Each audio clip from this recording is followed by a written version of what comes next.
ചങ്കളെ ഒരു ഇനാഗ്രേഷന് പങ്കെടുക്കാനായിട്ട് വന്നിരിക്കട്ടെ. നമ്മുടെ സ്വന്തം തിരൂര് റിംഗ് റോഡിലാണ് ഈ ഒരു സ്ഥാപനം വരുന്നത്. എല്ലാവരും ആകാംക്ഷയോടെ കാത്തിരിക്കുകയാണ് നമ്മുടെ ഉദ്ഘാടന ചടങ്ങിനായിട്ട്.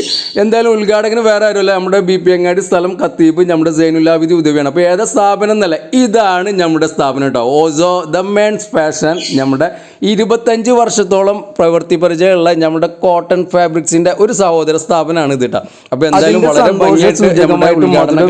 നടന്നുകൊണ്ടിരിക്കുന്നത് കേട്ടോ. നമ്മുടെ ചങ്കായ അബീബിന്റെ വേറൊരു സ്ഥാപനം കൂടി, നമ്മുടെ ഓസോ ദ മെൻസ് ഷോപ്പ്. എന്തായാലും വളരെ ഭംഗിയായിട്ട് ഇത് പോട്ടെ എന്ന് നമുക്ക് ആഗ്രഹിക്കുക, ആശംസിക്കുക. നിങ്ങൾക്ക് ഇഷ്ടപ്പെട്ട കളറിൽ, ഇഷ്ടപ്പെട്ട സൈസിൽ, ഇഷ്ടപ്പെട്ട മോഡലിൽ നിങ്ങൾക്കൊരു ഡ്രസ്സ് എടുക്കാൻ ആഗ്രഹിക്കുന്നുണ്ടെങ്കിൽ എന്തായാലും ഇവിടെ കയറി നോക്കുക, നിങ്ങൾക്ക് കിട്ടും എന്നുള്ള കാര്യത്തിൽ യാതൊരു സംശയമില്ല. അപ്പോൾ അതുകൊണ്ടാണ് ഈ ഒരു ഷോറൂം നിങ്ങൾക്കും പാടി കാണിച്ചു തരാമെന്ന് വിചാരിച്ചത്. നിങ്ങൾക്ക് ഇഷ്ടപ്പെട്ട് കഴിഞ്ഞാൽ നമ്മൾ സപ്പോർട്ട് ചെയ്യാൻ മറക്കരുത്. വേറൊരു വീഡിയോ ആയിട്ട് വീണ്ടും വരാം. അതുവരെക്കും ഞാൻ നിങ്ങളുടെ നിഷാദ് ഹസൻ. അസ്സലാമു അലൈക്കും വറഹ്മത്തുള്ളാഹി വബറകാതുഹു.